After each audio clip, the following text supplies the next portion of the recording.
마가복음 시마강해를 사모하시는 여러분, 주님 안에서 평안하셨습니까? 문은서 목사입니다. 이 시간에는 마가복음 시마강의 25번째 시간으로 마가복음 5장 1절로 20절의 말씀을 통하여 주님이 거라사 지방에서 군대 귀신을 쫓아내심과 돼지떼가 몰산 사건에 대한 말씀을 증거하겠습니다. 본문은 일종의 귀신론에 해당되는 말씀입니다. 예수님께서 가버나움에서 뿐만 아니라 이방 땅에서까지 하나님의 나라를 확장시키기 위해 배로부터 내리셨습니다. 반대로 군대 귀신 들린 자 역시 사단의 지배 아래에 있는 거라사 지역을 예수에게 빼앗기지 않기 위해 무덤으로부터 나왔습니다.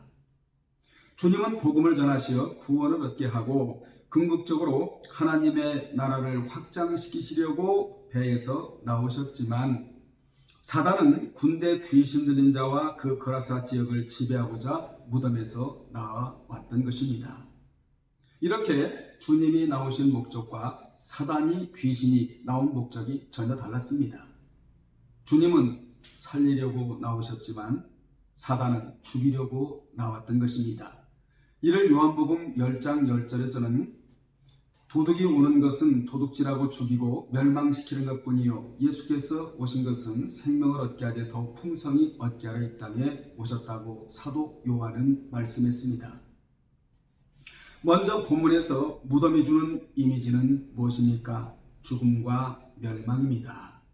그렇다면 예수님이 주는 이미지는 무엇입니까? 생명과 구원입니다.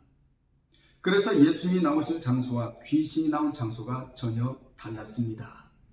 주님은 살리시는 분이십니다. 그러나 마귀와 사탄과 귀신은 죽이려고 지금도 혈안이 되어 있는 것입니다.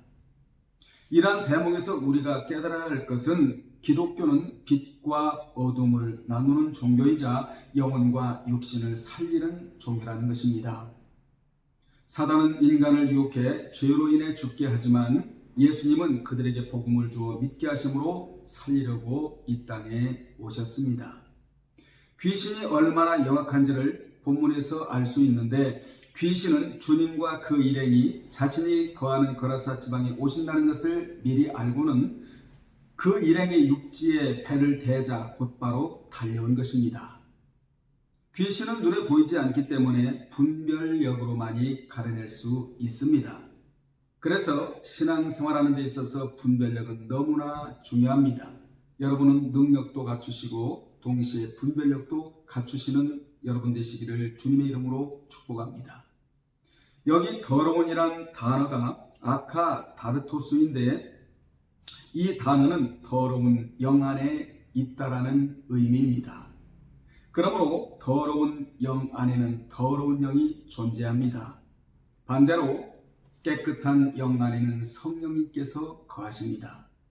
이 더럽다는 용어는 의식적인 부정에서부터 악한 행위로 인한 도덕적 부정에 이르기까지 부정한 모든 영역에 사용되는 용어입니다.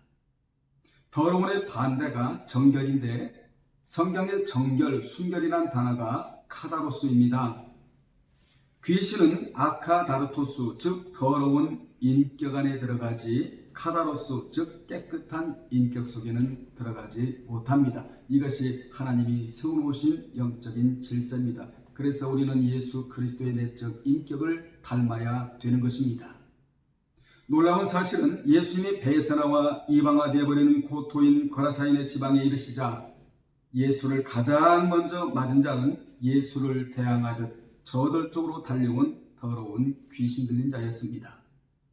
그는 더러운 귀신에게 내어준 것이 너무나 많았는데 마음도 내어주고 정신도 내어주고 삶도 송두리째 내어주고 시간도 내어주고 자신의 자유와 행복까지 내어주고 그 귀신에 포로된 자가 바로 이 자였습니다.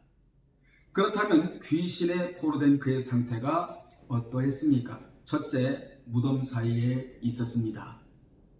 예수께서 생명을 살리고자 배에서 나오시자 곧바로 더러운 귀신 들린 사람이 무덤 사이에 있다가 곧바로 나와 예수를 만났습니다. 원문에 보면 복수를 써서 무덤들 사이에 있었다고 기록하고 있습니다. 여기 무덤은 무덤들 안에서인데 이 표현으로만 보면 어떻게 무덤 안에서 살 수 있을까라는 의문이 들게 하는데, 그러나 본문에서 언급되는 무덤은 땅에 관을 묻고 그 위에 흙을 쌓아서 만드는 한국식 분묘가 아닙니다. 당시 팔레스틴 지방의 무덤은 암석을 옆으로 파서 만든 일종의 굴의 형태로 그 안에 실체를 넣고 문 대신 돌로 굴 입구를 막아놓은 형식으로 만들어졌습니다. 따라서 돌문을 옆으로 밀치면 얼마든지 무덤 안에 들어가서 지낼 수 있었습니다. 물론 무덤문을 막기 위해서 놓여진 돌은 한두 사람의 힘으로 쉽게 움직일 수 없을 만큼 크고 무거운 것이었습니다. 하지만 사자를 보면 귀신 들린 자의 힘이 얼마나 센지 정상적인 사람들의 힘으로는 통제가 불가능할 정도로 너무나 강했기 때문에 무덤들의 돌을 움직이는 일이 그에게는 그렇게 어렵지 않았던 것입니다. 성경에서 볼 때 무덤은 극빈자들이나 핍박받는 자들의 거처로 이용되기도 했습니다. 그러나 구약적 배경에서 무덤에 거처하는 자들은 이방인을 상징합니다.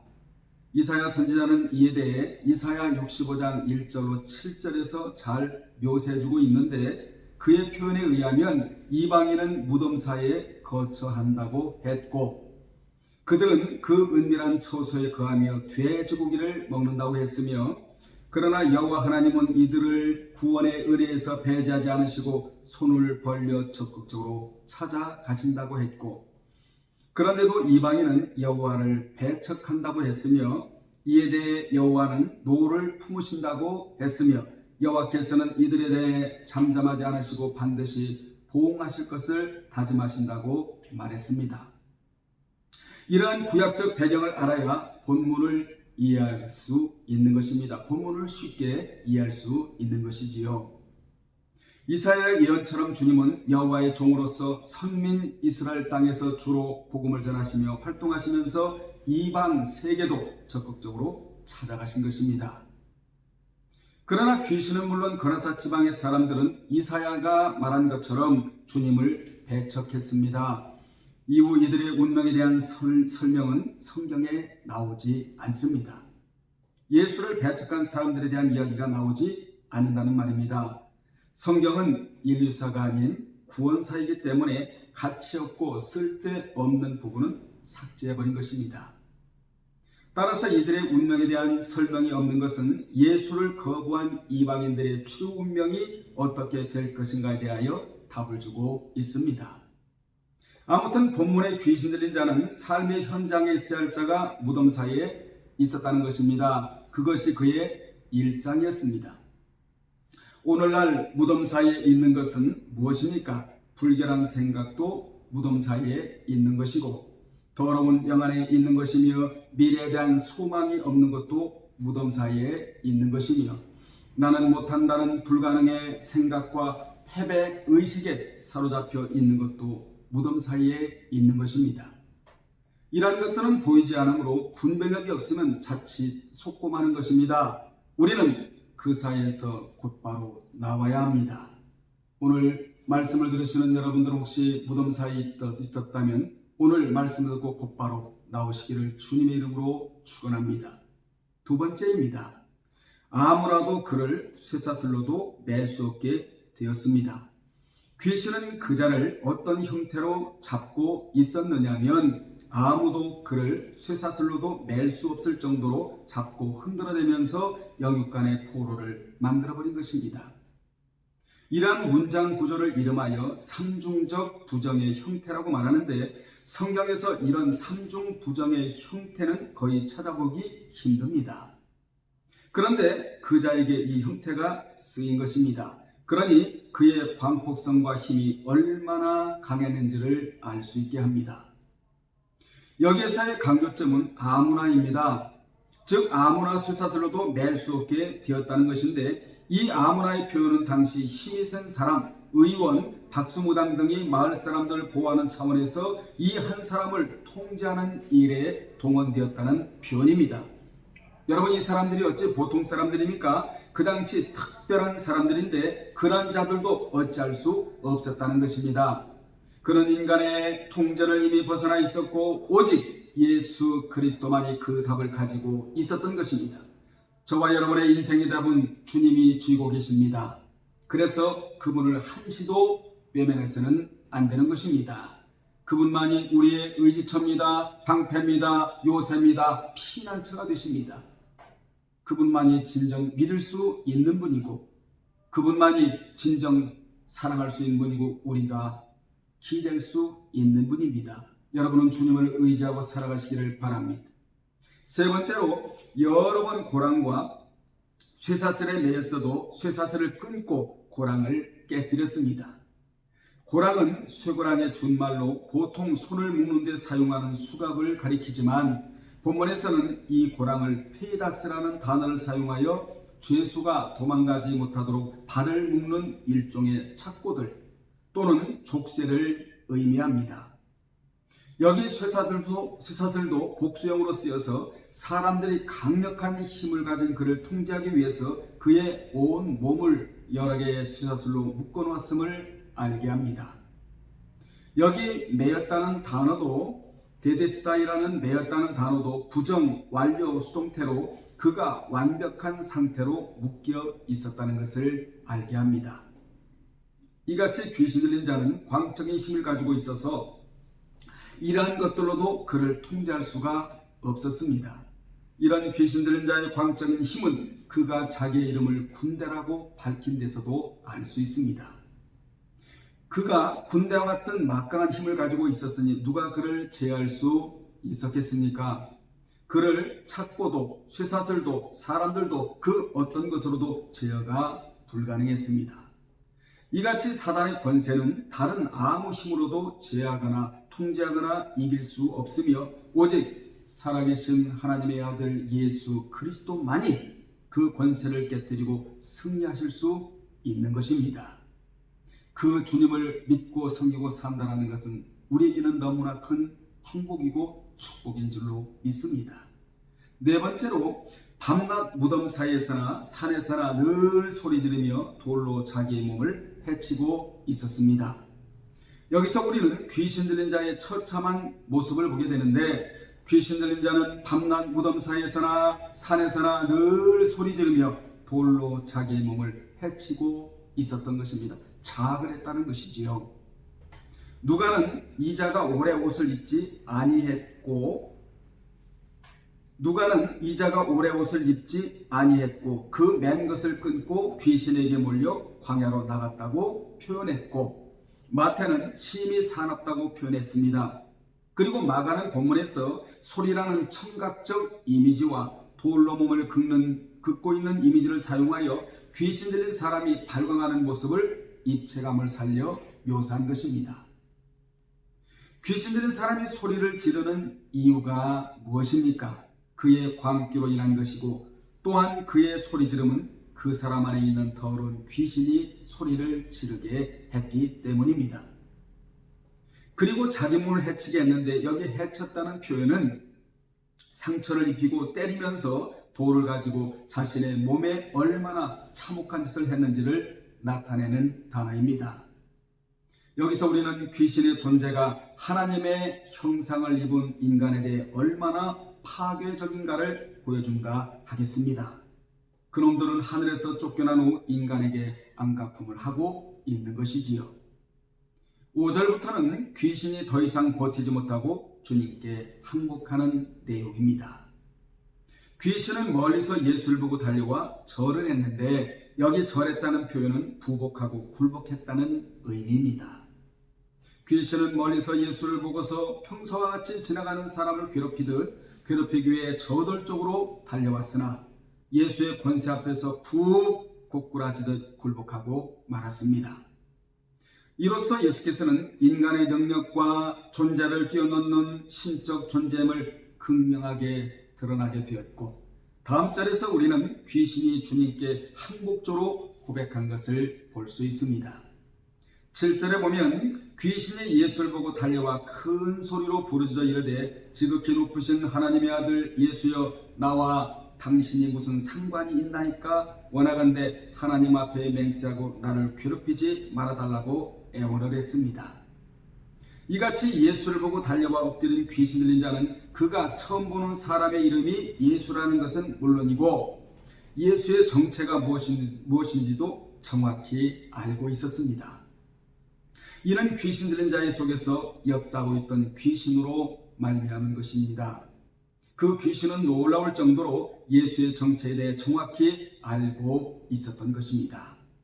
여기 지극히 높으신 하나님이라는 표현은 구약 성경에서 주로 하나님에 대하여 이방인들이 사용하던 호칭이었고 주님도 하나님을 향해 사용하셨으며 초대교회 때도 사용한 극존칭의 용어였습니다.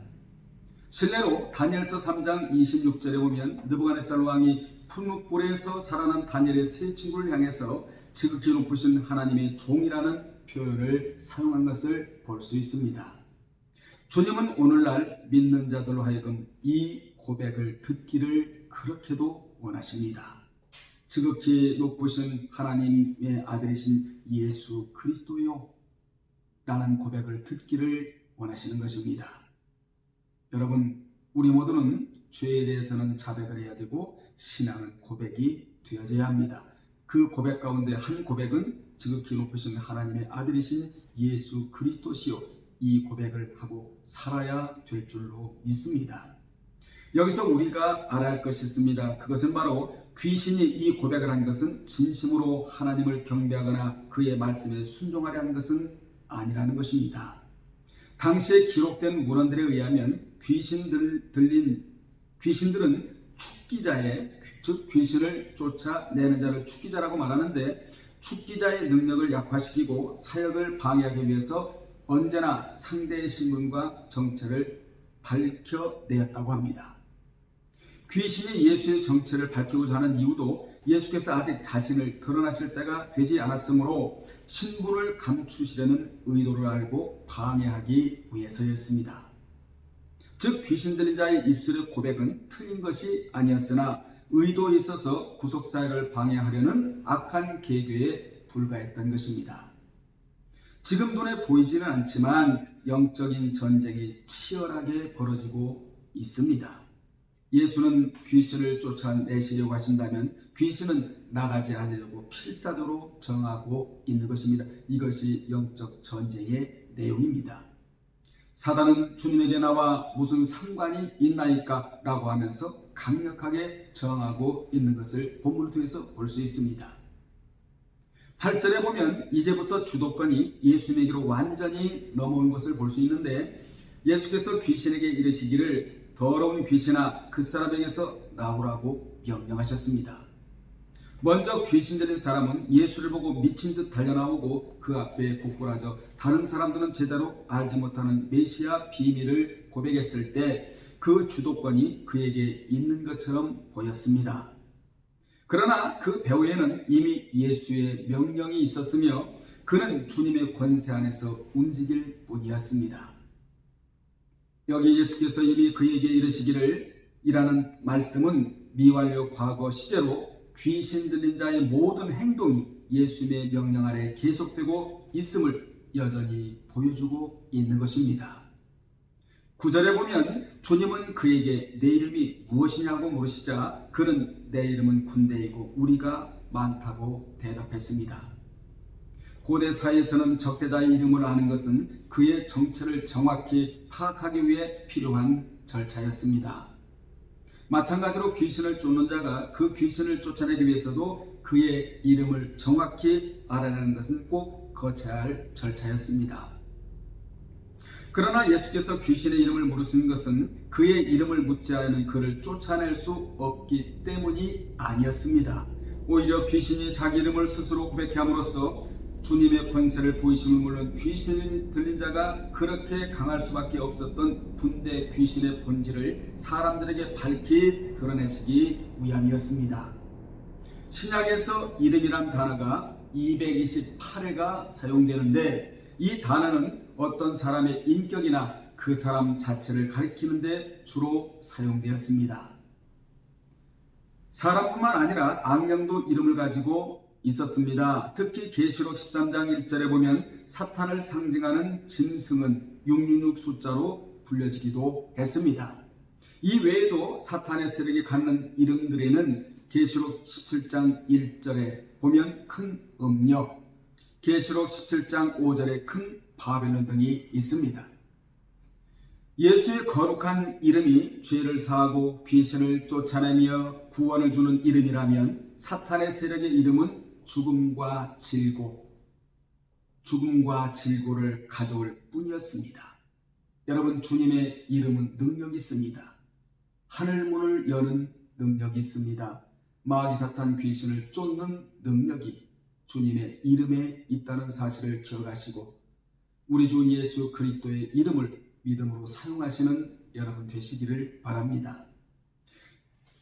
주님이 내 이름이 무엇이냐고 물으시자 그는 내 이름은 군대이고 우리가 많다고 대답했는데 이는 당시 로마 일개 군단의 수를 말하는 것입니다. 당시 로마 보병 군단의 수가 약 6,000명이었습니다. 하지만 단순히 수만을 나타내기 위해 군대라는 용어를 사용한 것은 아닙니다. 여기서는 귀신의 강함을 드러내기 위해 사용된 것입니다.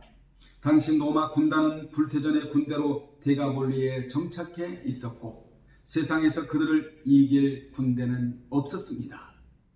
그만큼 귀신이 강했지만 주님 앞에서는 굴복할 수밖에 없었습니다. 세상 군대가 아무리 강하고 세상 공중 권세를 잡고 있는 사단의 세력이 아무리 강해도 사람 앞에서 강할 뿐이지 주님 앞에서는 모두 약한 존재인 것입니다. 주님은 창조주이시기 때문입니다. 이는 마치 갓 태어난 강아지가 사냥을 일삼는 숫사자 앞에서 너무나 약한 존재와 같습니다. 주님은 창조주십니다. 우리는 피조물이지요.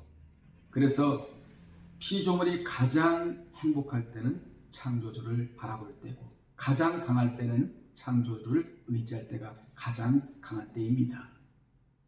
10절에 보면 귀신 들린 자는 자기를 그 지방에서 내보내지 마시기를 간구했습니다. 누가복음 8장 31절에는 귀신이 예수께 자신을 무적행으로 들어가라 하지 말라고 말한 것으로 기록하고 있습니다. 이것은 예수께서 마귀를 능히 제할 권세가 있지만 시기적으로 아직 그때가 이르지 않았음을 반영하는 것입니다.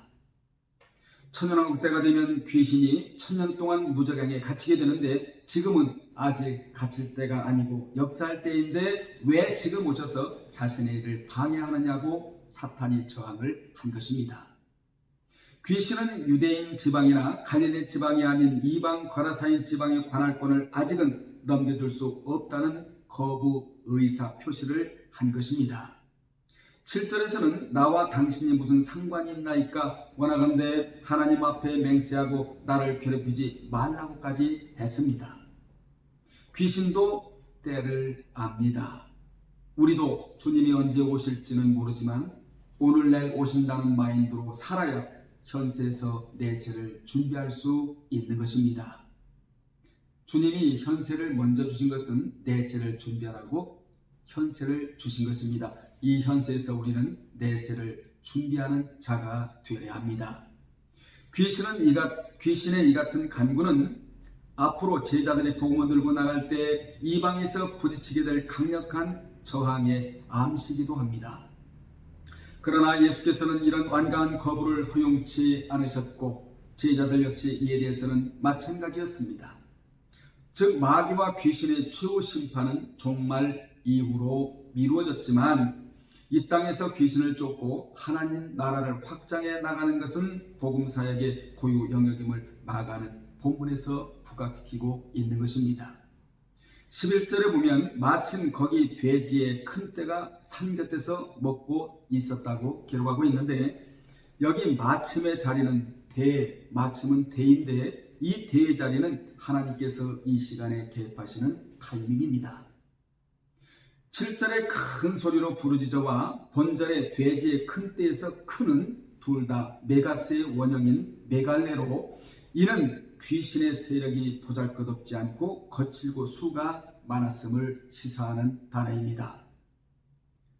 즉 귀신들은 하나님의 권세를 가지신 예수에 대해서도 대들만큼 거칠었고 그들의 규모는 그들 모두가 들어가기 위해서는 2000마리나 되는 돼지떼가 필요할 정도로 거대하였습니다.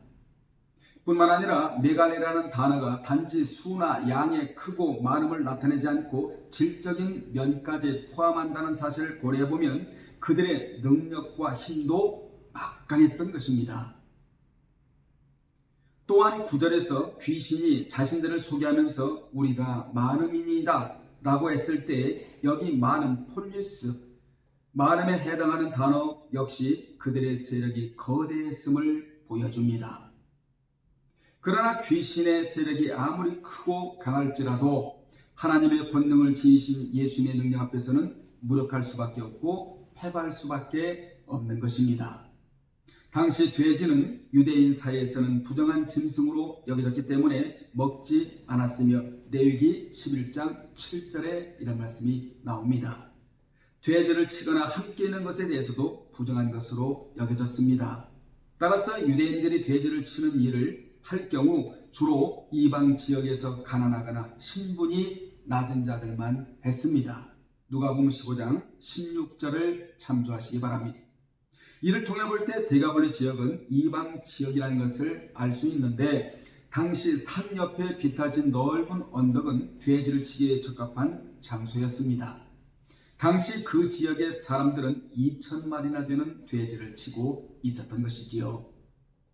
12절에 보면 이에 간과 이르되 우리를 돼지에게로 보내어 들어가게 하소서라고 주님께 청한 것을 볼 수 있는데 귀신 들린 자가 예수에 대하여 말하는 모습들을 구체적으로 살펴보면 그의 교만한 태도가 수그러들고 자신을 낮추는 모습으로 바뀌어가고 있다는 것을 우리로 하여금 알게 합니다.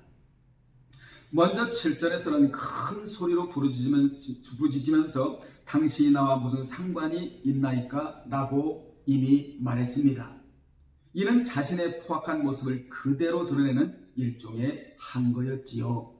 그리고 9절에서 주님이 그에게 내 이름이 무엇이냐고 물으시자 그는 내 이름은 군대이고 우리가 많다고 공손히 대답했습니다. 그리고 10절에서 자기를 그 지방에서 내보내지 마시기를 간절히 구하더니 여기서 또 구한 것입니다. 간구하여 파라 칼레오라는 단어인데 간구하여는 굳어진 마음을 녹이기 위해 간청하다 또는 권면하다라는 의미입니다. 이처럼 귀신 들린 자는 처음부터 예수를 하나님의 아들로서 겸손한 자세로 대하지 않고 큰 소리를 지르며 반항했습니다. 그러나 자신의 입지가 점점 더 불리해지자 그는 교만하고 포악한 자신의 모습을 감추며 점점 애원조의 모습으로 위장하는 교활한 모습을 보였습니다. 그러나 이 사람에게서 귀신이 떠나간 뒤에는 예수와 함께 하기를 원하여 진심으로 겸손하게 간구하는 자의 모습이 18절에서 나타납니다. 귀신 들린 자는 예수께 간구하기를 우리를 돼지에게로 보내 들어가게 해달라고 간구를 했습니다. 팔레스타인 민간 신앙의 귀신 쫓는 기사들을 보면 귀신들이 쫓는 자에 의해 쫓겨날 경우 그냥 나가지 않고 자신이 지배하던 자의 근처에 있는 물병이나 상 같은 것들을 넘어뜨려 파괴하며 나가는 것으로 기록되어 있습니다. 예수의 축기 사역과 민간 신앙의 축기 사역과는 근본적으로 다르지만 본문에서 귀신들이 돼지 떼에게로 들어가려는 목적 역시 이전에 자신들이 지배하던 사람 안에 있던 하나님의 형상과 인격을 파괴하고 그로 하여금 짐승처럼 살게 했던 것처럼 이번에는 돼지떼의 생명을 파괴하기 위해서였습니다. 이같이 군대 귀신은 먼저 한 사람에게 들어가 한 인생을 완전히 파괴하였고 사회로부터 버림받게 했으며 무덤에서 마치 짐승처럼 살아가도록 온갖 괴로움을 주었습니다. 그러면서도 나를 괴롭게 말라고 했으며 뿐만 아니라 그 사람에게서 나오자 2,000마리나 되는 돼지에게로 들어가 물에 빠져 죽게 만들어버린 것입니다.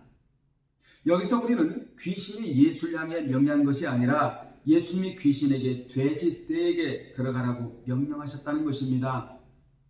귀신이 들어가는 것조차도 주님의 권세에 달려 있다는 것을 알게 합니다.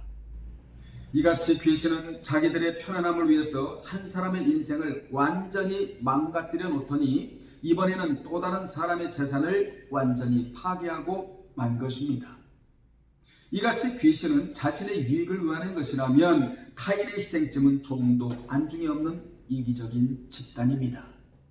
그러므로 이기심과 파괴심은 사탄의 대표적 속성입니다. 우리는 이타적인 사람이 되어야 합니다. 신약에서 사도 바울은 이타적인 사람이었습니다. 전혀 이기적인 마음이 없었던 사람이 바로 사도 바울이었습니다. 그래서 그는 하나님의 나라를 걱정하고 교회를 걱정하고 성도들을 걱정하며 자기 자신을 위해서 영적으로 늘 점검하고 살았던 자가 바울이었습니다. 우리 모두 이기심을 내다 던져버리고 이타심을 가지고 살아가야 될 줄로 믿습니다. 13절에 보면 허락하신 데 더러운 귀신들이 나와서 죄제기로 들어가며 거의 2,000마리 되는 떼가 바다를 향하여 비탈로 내리달아 바다에서 몰사했다고 기록하고 있는데, 본절은 예수께서 또 다른 생명에 대한 파괴를 허락하신 이유에 대한 말씀입니다. 그렇다면 왜 예수께서 귀신의 부탁을 들어주셔서 돼지떼를 몰살시키도록 하셨습니까? 이는 소나 나귀 한 마리만 상하게 하여도 그에 합당한 배상을 하도록 규정하고 있는 율법을 어기는 일인데도 말입니다. 여기 문맥을 자세히 보면 예수께서 허락하신 것이 아니라 귀신이 10절로 12절에서 그렇게 해달라는 간청을 허용하신 것 뿐입니다. 이렇게 간청을 허용하신 전제는 3절로 5절이 잘 묘사하고 있는 것처럼 그들이 들어가서 괴롭히고 있는 사람으로부터 나와 다시는 들어가지 않겠다는 약속입니다. 즉, 한 생명을 천하보다 귀하게 여기시는 예수께서는 귀신 들린 사람을 위해 돼지 2,000마리까지도 희생하도록 허용하심으로써 영혼의 귀중함에 한 신뢰를 보여주신 것입니다. 그러므로 기독교는 희생의 종교입니다. 한 영혼을 건지시려고 돼지떼도 희생시키신 주님이십니다. 여기서의 교훈은 귀신들이 이 세상에 존재하는 이유는 끝없는 파괴를 위한 것이란 교훈을 우리가 받아야 합니다. 예수께서는 2,000마리의 돼지떼의 몰살을 허락하신 일은 한 생명을 귀신과 사망으로부터 구하시고 그에게 인격적이고 사회적이고 영적인 회복을 하셨다는 사실입니다. 예수께서는 바로 이 일을 위해 오셨습니다. 이같이 한 사람의 전 인격을 지배했던 귀신은 영혼이 없는 짐승 안으로 들어가 그들을 지배하여 몰살시키고 말았습니다. 여기 돼지떼의 몰살은 단지 돼지떼의 죽음만을 의미하는 것은 아닙니다. 돼지떼가 일시에 완벽하게 몰살하는 것을 보면서 목격자들은 보이지 아니하는 그 막강한 세력의 완전한 몰락과 패배를 목격하는 것입니다. 이것은 예수 그리스도의 권능에 의해 이방 땅에도 하나님의 나라가 임하고 있음을 시각적으로 보여주는 것입니다. 동시에 종말론적으로는 사탄과 귀신들이 완전히 파멸당할 것을 의미하기도 하는 것입니다. 14절을 보겠습니다. 치던 자들이 도망하여 읍내와 여러 마을에 말하니 사람들이 어떻게 되었는지를 보러 왔다라는 말씀이 기록되어 있는데, 당시 돼지를 치던 사람들이 2,000여 마리의 돼지들이 일시에 바다로 달려가 몰사하는 도저히 믿을 수 없는 장면을 목격하고는 몹시 놀라 정신없이 도망하여 읍내와 여러 마을에 말하니 거라사 전 지역 사람들이 어떻게 된 일인지 보러 나왔던 것입니다. 15절에 보면 예수께서 이르시되 그 귀신 들렸던 자 곧 군대 귀신 집혔던 자가 옷을 입고 정신이 온전하여 앉은 것을 보고 두려워했다라는 말씀을 하셨는데, 군대 귀신 집혔던 자가 옷을 입고 먼저는 벗었지 않아요? 정신이 온전하여 완전하여 앉았습니다. 예수님만이 인생의 진정한 도우심이 되신다는 교훈을 받습니다. 주님은 인생에게 생명을 주어 온전하게 하려고 그 목숨을 초계같이 버리셨습니다. 이같이 귀신 들린 자가 이제 완전히 정상적인 사람이 된 것입니다. 비정상에서 정상으로 만드신 분은 다름 아닌 예수님이셨습니다. 4절에서 보듯이 그의 가족이나 이웃들은 그에게 아무런 도움도 주지 못했습니다. 그들이 귀신 들린 자에게 한 일이라고는 고작 쇠고랑과 사슬로 그를 묶어두는 것 뿐이었습니다. 그러나 예수님은 그를 수고랑이나 사슬로 채우려고 하지 않으셨습니다. 그분은 단지 말씀으로 그를 사로잡고 있던 귀신을 쫓아내셨습니다. 참으로 예수님만이 귀신 들린 자의 문제를 근원적으로 해결해 주실 수 있었던 것입니다. 이것이 무엇을 의미합니까? 예수 그리스도만이 인생의 진정한 도움이 되신다는 것입니다. 그렇습니다. 우리가 어려운 문제를 만나고 큰 시련을 당할 때 사람들은 그가 누구인지 우리에게 근원적인 도움이 되지 못합니다. 오직 우리 주님만이 우리의 도움이 되셔서 모든 문제를 해결해 주실 수 있습니다. 그러므로 어려운 일을 당할 때 세상적인 수단을 강구하거나 사람들에게 도움을 구하기 전에 먼저 주님의 도우심을 구해야 합니다. 주님은 구하는 자마다 받을 것이라고 분명하게 마태 7장 7절에서 약속해 주셨습니다. 이 사람은 주님을 만나기 전에는 더럽고 음침한 무덤 사이에 거했습니다. 그가 산속의 무덤을 거처로 삼은 것은 더러운 귀신이 들렸기 때문으로 그는 누구라도 제어할 수 없는 힘으로 수고랑을 끊고 소리를 지르며 자기 몸을 상하게 하였습니다.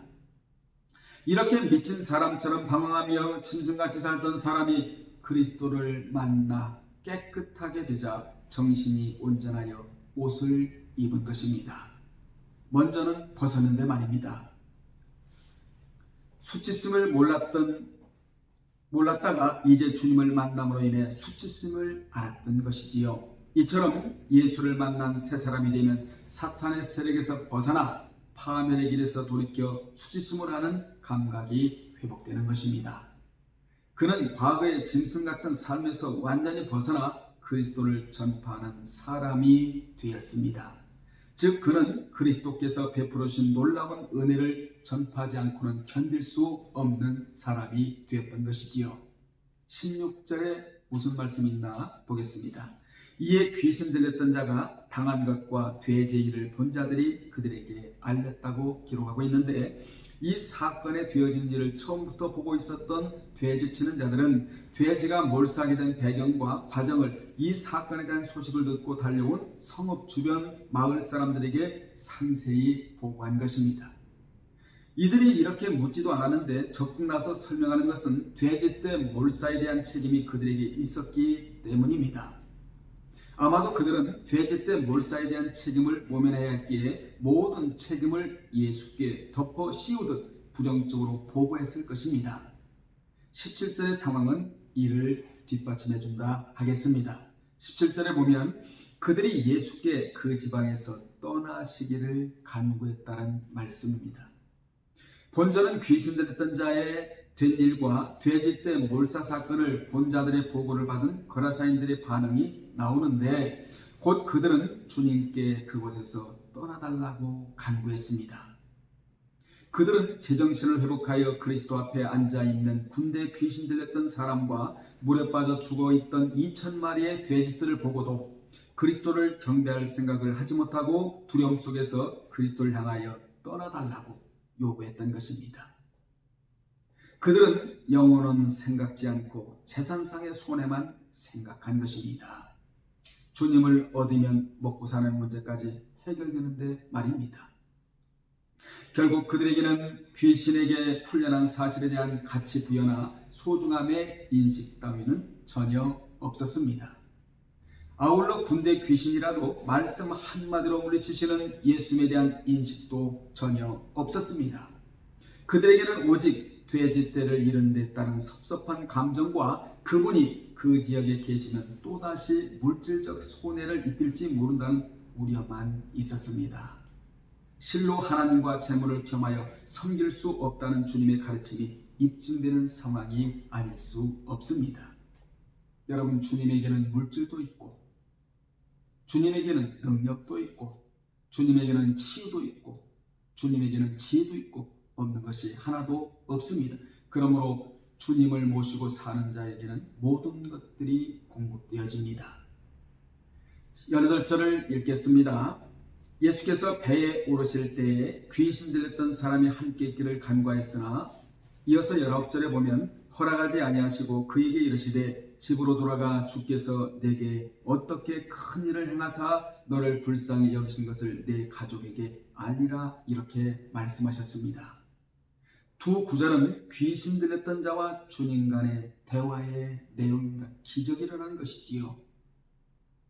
귀신 들렸던 자는 주님과 함께 있고 싶다고 간구하였습니다. 하지만 주님은 이를 허락하지 않으시고 집에 돌아가 주께서 행하신 일들을 가족에게 알리라고 하셨습니다. 주님은 그를 평신도 선교사로 거라사인 지방 사람들은 예수를 통하여 회개하고 세례를 받지 않으면 안 될 죄인들이었습니다. 바로 이 사실 때문에 예수께서는 유대인이 비유대인과 함께 할 수 없다는 벽을 허물고 거라사인 지방으로 오신 것입니다. 더욱이 그것은 이방의 길로도 가지 말고 사마리아 고을에도 들어가지 말라. 차라리 이스라엘 집에 잃어버린 어린 양에게로 가라. 이렇게 말씀하시던 당시의 선교 원칙을 깨는 파격적인 것이었습니다. 그런데 이 이방인들은 그만 적극적으로 예수를 배척하고 만 것이지요. 그 이유는 자신들은 정상인이라고 생각했기 때문입니다. 그래서 주님을 필요로 하지 않은 것입니다. 그런데 귀신에서 노임받은 자는 온전한 자가 된 것이지요. 그들은 오히려 비참하게 되고 말고요. 이것이 은혜를 직접 체험한 자와 그렇지 못한 자의 차이입니다. 20절을 읽겠습니다. 그가 가서 예수께서 자기에게 어떻게 큰 일을 행하였는지를 데가볼리에 전파하니 모든 사람이 놀랍게 여겼다고 말씀합니다. 데가볼리는 10개라는 뜻의 데카와 도시라는 뜻의 폴리스와의 합성으로 이는 거라사, 가다라, 다메섹, 빌라델비아, 스키도폴리스, 히포스, 펠라, 나파나, 디오스, 가나다 등의 10개 도시로 이루어진 지역을 가리킵니다. 이와 같이 광역도시에 예수께서 행하신 미친 돼지 몰사 사건과 귀신 들린 사람의 구원 사건이 퍼져나갔고 모든 사람들이 놀랐습니다. 여기서 예수의 선교 활동이 이방 지역에서도 성공적으로 진행됨을 보여주고 있습니다. 실로 한 인간이 거듭나는 체험으로 그리고 거듭난 한 인간이 자기 사건을 전함으로써 10개 도시의 넓은 지역에 예수에 관한 이야기가 전파되는 드라마틱한 장면이 연출된 것입니다. 결론 내리겠습니다. 주님은 거라사 지방에 귀신 들려 고통받고 있는 사람을 온전하게 고쳐주셨습니다. 그리고 그로 하여금 자신이 고침받은 그 모든 사실을 가족들에게 알리게 함으로써 그 주변 사람들로도 하나님의 은혜를 알도록 하셨습니다. 그러므로 복음을 전해야 할 선교지는 물 건너 저 멀리 있는 것이 아니라 바로 우리가 살고 있는 곳입니다. 곁에 있는 사람이라는 것이지요. 옆에 있는 곳이 선교지이고 믿지 않는 자가 선교의 대상인 것입니다. 우리 모두 선교지를 멀리서 찾지 말고 우리 곁에 현장에서 찾아야 합니다. 선교의 촛불은 자신이 있는 곳에서부터 밝혀져야 하는 것이지요. 다음에 또 전해드리겠습니다. 주님 안에서 평안하십시오.